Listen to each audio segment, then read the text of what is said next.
The Never Stop Learning Challenge.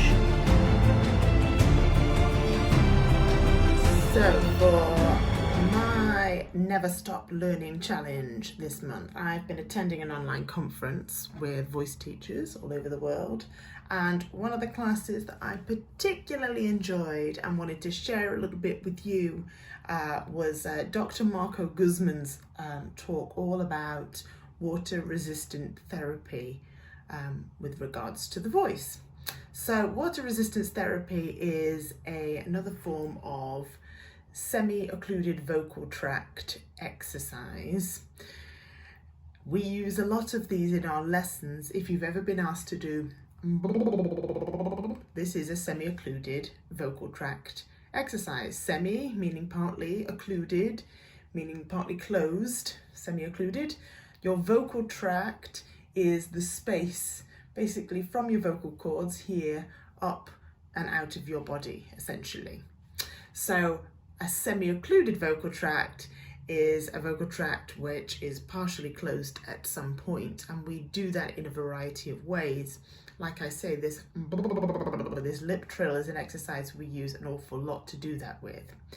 But Dr. Guzman has done an awful lot of research into water resistant therapy, and you may or may not have seen videos online of people demonstrating this essentially by putting a tube or a straw into water and vocalizing through it straight into the water.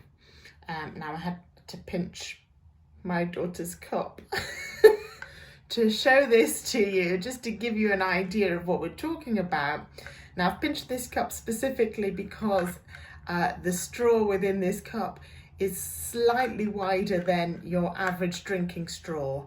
And one of the points that Dr. Guzman was making was that actually a slightly larger tube tends to work better for this. So your average drinking straw is actually a little bit too narrow, and we're better off using a wider straw. But here's the premise, so you understand if you're not familiar with this. So the straw goes into the water and you just simply vocalize through it.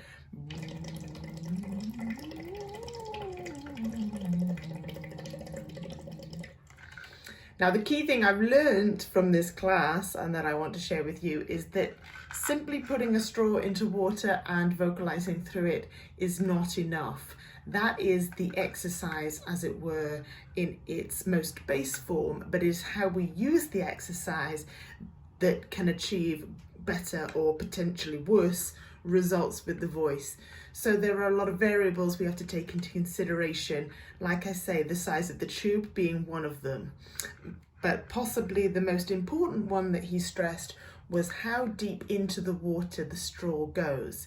So the depth of water you have, the further down the straw is, the more resistance to airflow you're going to get, which could be a good thing for some people and a bad thing for others. So the key thing really is to have a play until you find the most comfortable place within your own voice to vocalize through the straw so that the depth is optimum for you.